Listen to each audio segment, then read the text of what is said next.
So for the past month, me and my family have been on a cross-country road trip. We started in Virginia, have stopped in Georgia, Alabama, and Louisiana, and now we're making it to our next stop. Our next stop is actually a place I'm very familiar with because I actually used to live there for 2 years. Welcome to Texas!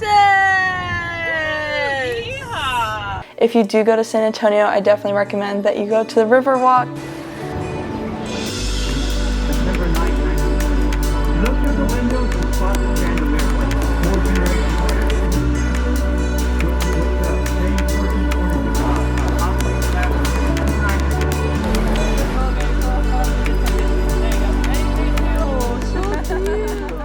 I also recommend that you go to Buc-ee's. I think it is the biggest gas station in the world, if not the biggest gas station in the US.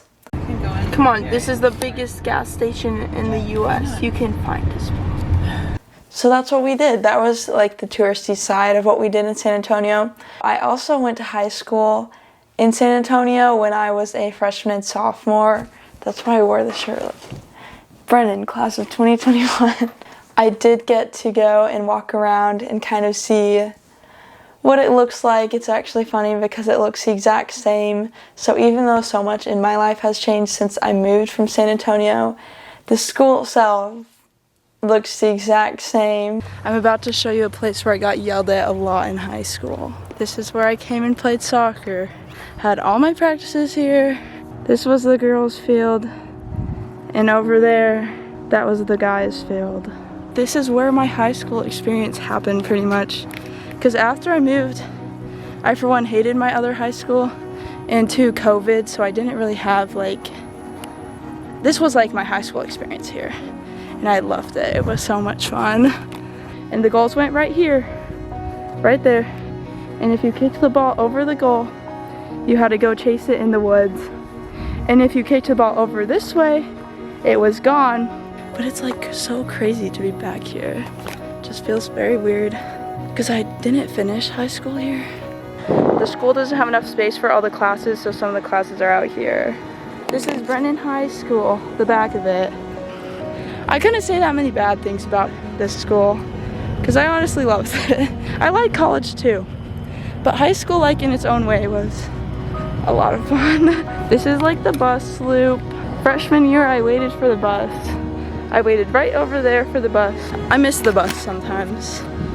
I just completely missed it. Our family friends that we're staying with, I asked the two boys that also went here. I was like, oh, did you have these teachers? And they were like, yeah, I had those teachers. And I was like, oh my gosh, that's crazy that it's so similar.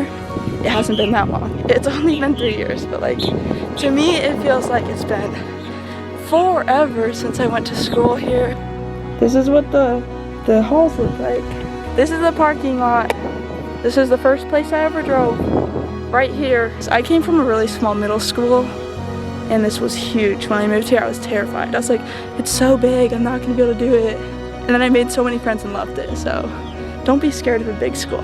This is so crazy. Yeah, here it is. They bought 2 huge bears in there and it's so funny. Look, that's one of the 2 bears. There it is right there. Brennan High School. Okay, and now we're going to the tennis courts. Got all my anger out at these tennis courts. The tennis courts. What have you been doing? You got into the school? No. Okay, I'm done. That was the end of my tour. I would say San Antonio is definitely a place we stopped for seeing old friends. Get this. Oh.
good way to go. Everyone say bye. Bye. That kind of sums up my San Antonio, Texas part of this road trip. The next part of our trip actually was initially something I wasn't looking forward to because there's a lot of sand, but it turned out to be one of my favorite places I'd ever gone to, which is kind of crazy because sometimes the places you think you'll like the least, you'll end up liking the most.